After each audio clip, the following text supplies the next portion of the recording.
रामायण का तीसरा भाग शुरू होता है जब भगवान श्री राम, माता सीता और लक्ष्मण 14 वर्षों के वनवास के लिए अयोध्या से निकलकर वन में पहुंचते हैं। रास्ते में वे अनेक ऋषि मुनियों से मिलते हैं और उनके आशीर्वाद प्राप्त करते हैं। पंचवटी नामक सुंदर स्थान पर वे अपना निवास बनाते हैं, जहां नदियां बहती हैं और जंगल फूलों से महकता है। वहीं राक्षसी शूर्पणखा आती है जो राम से विवाह का प्रस्ताव रखती है, परंतु जब राम विनम्रता से मना करते हैं तो वह लक्ष्मण के पास जाती है।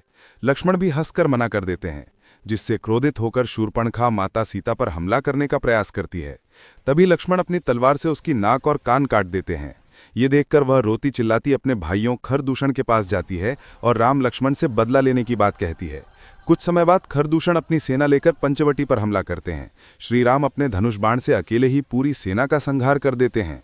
यह समाचार जब लंका के राजा रावण को मिलता है तो वह क्रोधित हो उठता है और अपनी बहन का अपमान का बदला लेने का निश्चय करता है। तब वह अपने मामा मारीच को साथ लेकर छलपूर्वक सीताहरण की योजना बनाता है। मारीच स्वर्ण मृग का रूप धरकर पंचवटी के पास आता है। सीता उस सुनहरे मृग को देखकर मोहित हो जाती हैं और राम से उसे लाने का आग्रह करती हैं। राम मृग के पीछे जाते हैं और मारीच जब बाण से घायल होता है तो राम की आवाज में पुकारता है, हे लक्ष्मण, सीता की रक्षा करना।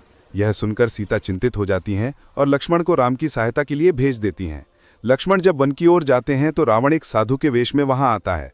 वह भिक्षा मांगने के बहाने सीता के पास जाता है और अपनी मधुर वाणी से उनका विश्वास जीतता है।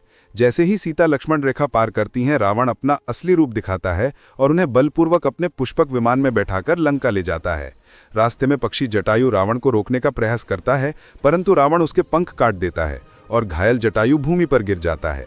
जब श्रीराम लौटकर आते हैं और सीता को न पाकर व्याकुल हो जाते हैं, तब उन्हें जटायु मिलता है, जो अंतिम सांस लेते हुए बताता है कि रावण सीता को लंका ले गया है। यह सुनकर राम शोक और क्रोध से भर जाते हैं और सीता की खोज में वन वन भटकते हैं।